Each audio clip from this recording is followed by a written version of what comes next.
Finally, someone said it out loud. That's the line bouncing around group chats and comment sections right now. And yes, it's about Sophie Cunningham. Because the clip you clicked on? It isn't just another athlete clapping back at another hot take merchant. It's the moment a player looked straight into the camera, threw the old script in the shredder, and told the people who profit off athletes' silence to brace themselves. Here's the confirmation up front so you're not waiting around.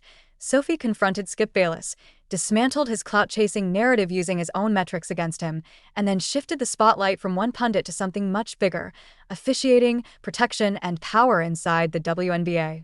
And before you can say, it's just talk, we've got receipts. The podcast line that flipped the accusation, the embarrassing view count on the call-out clip, the black eyes on Lexi Hull after 2 hits in days, the arm grab on Kelsey Mitchell with no whistle, and the fine stacked on Sophie for daring to say what a lot of players whisper. So here's the roadmap. We're going to replay the Skip moment, but not to relive it, to reveal why it was only the opening move. Then we're pulling you courtside for the Lexi injuries and the Kelsey sequence that had everyone asking how a foul doesn't exist when the whole arena saw it. And finally, we're going into the money trail, the fines, the message behind them, and the escalation that could turn one player's stand into a full-blown reckoning. Stick around because the twist isn't that Sophie went too far. It's that she may not have gone far enough. Let's start where the internet thinks the story ends, the clapback. The expectation was familiar. Pundit throws a lazy jab, athlete fires back with emotions. Everyone moves on by lunch. Reality was colder. Sophie didn't yell. She didn't play the outrage game. She asked a question that landed like a right hook. Who's actually chasing clout here?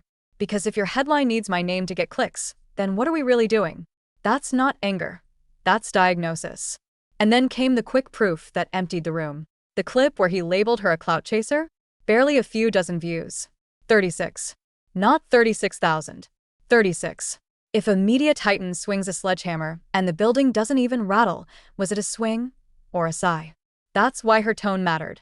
She didn't posture. She audited. She brought numbers to a shouting match and made silence do the talking. And in that one move, she reframed the entire conversation. The economy of attention has middlemen, and sometimes the loudest ones are the most dependent on the people they mock. Hold that thought, because it becomes a pattern. Now for the scene the league can't Photoshop away. Lexi Hull's face. 2 hits in days. One collision with Gabby Williams. Hard, chaotic, maybe just basketball at full speed. But the second? After a whistle, an extra movement, an elbow from Kayla McBride that smashed straight into Lexi's face. This wasn't hustle bleeding into contact, this was contact existing on its own. You don't need slow-mo to feel that difference. The expectation, the league's favorite word, is safety. The reality in that moment was a technical foul. Not a flagrant. Not an ejection. A technical. You can talk all you want about angles and intent. The result was visible to anyone in the first 5 rows. Lexi looked like she'd gone 12 rounds with a blockbuster. And the message was louder than the PA system. If you take that kind of hit and we call it just a tech, protect yourself. Because we might not. And if you still think that's an isolated miss, roll the tape to Kelsey Mitchell. The context. Kelsey is playing like someone who deserves to be in those MVP conversations, the kind of pace and production that makes scouts lean forward and opposing coaches sigh. The sequence. Kelsey Plum gets a grip on Mitchell's arm and flings her like she's an obstacle, not an opponent. The setting couldn't be clearer, right in front of a referee, with thousands watching and cameras focused. The whistle? Nowhere. The expectation is that stars are shielded, that the league lifts up excellence and keeps it safe. The reality in that breath was a star treated like background noise.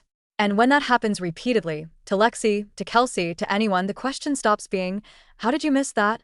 And starts becoming, who gets the automatic protection, and who is to earn it on a scale that seems to move. Here's the framing nobody likes to say out loud. Marketing is part of sports. Leagues select which faces lead the parade. That's normal. But protection is not a marketing benefit. It's a baseline. When whistles become selective oxygen, you don't just risk outcomes. You erode trust. And for players, trust isn't a press release.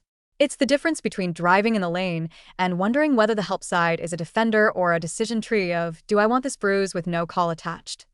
That's where Sophie's voice hit a different frequency. She wasn't pleading for attention. She was calling out a pattern. The league praises safety in pressers, but shrinks it in real time when it complicates the spotlight. That's a claim, not a conspiracy, and it stands or falls on tape. Which is why these clips matter, why those black eyes matter, why that uncalled arm toss matters. They're either anomalies, fine, fix them, or they're symptoms. If they're symptoms, pretending they're not won't cure anything. Now the strongest point, because it's the lever with the most weight. The fines. If the court is where players are supposed to be protected, the pocket is where leagues try to police tone. Sophie posts a TikTok criticizing officiating, $500. She launches a podcast and doubles down on the same theme, $1, $500. She comments again on officiating in a game involving Paige Buchers, another fine, undisclosed. The dollar amounts are less interesting than the sequencing. It isn't one sanction to keep things professional. It's a ladder. Say it, pay it. Say it louder, pay more. Say it again, and we'll keep the meter running. The application is obvious. You don't have to send a memo when the price tag says the message. And yet, here's the problem with using money as a gag. It only works if the target values peace over principle. Sophie made it plain she doesn't. She told you she doesn't. You fining me $500 isn't going to do, then I'll get fined for that, and I'll get fined for this. That's not bluster. That's a woman staring at the scoreboard and choosing to play anyway. This is where the expectation versus reality gap cracks the loudest. Expectation. The league is the champion of voices, empowerment, player platforms. Reality. The moment a voice says your product is selectively protected, the league sends an invoice, not a fix. Expectation. The game has standards and the officials enforce them. Reality. A face gets elbowed after the whistle and the brutal penalty isn't protection. It's PR tria. Expectation. Excellence gets celebrated, not manhandled. Reality. An MVP caliber guard gets spun around and the silence rings louder than any whistle could. And because players aren't just brands, they're human beings, their memories don't reset at the next hit. Every no-call stacks. Every fine compounds. Every "we value our players" statement gets measured against fresh bruises and fresh bank statements. Let's put the drama in its proper roles, because that's the only way the stakes make sense. Skip was the sparkler, loud, bright, gone in a minute. The institution is the bonfire, quieter at first glance, but fed constantly and capable of changing the temperature of the whole night. Sophie beat the sparkler with math and a mic. The institution plays a longer game. It controls access. It writes checks. It shapes narratives from inside the walls.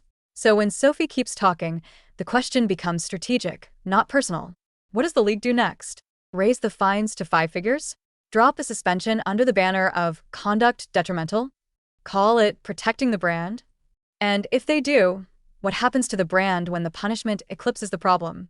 Because every escalation proves her thesis, that calling out officiating inconsistencies is treated as a bigger sin than the inconsistencies themselves. Now zoom in on Sophie's edge, because it's the rarest commodity in modern sports. She is deferential to fairness, not to permission. That's not a rebellion aesthetic, it's a hierarchy. She will respect the game. She will not worship the gate. That's why threaten and fine tactics fall flat. Most players will calculate. She counts differently. Her math isn't "how much does this cost me?" It's "how much does silence cost the people I care about?" Lexi's face is a cost. Kelsey's arm is a cost. The next rookie who learns the wrong lesson because she watched a no-call and thought, "guess I just have to take it," that's the highest cost. In that light, what is $1,500?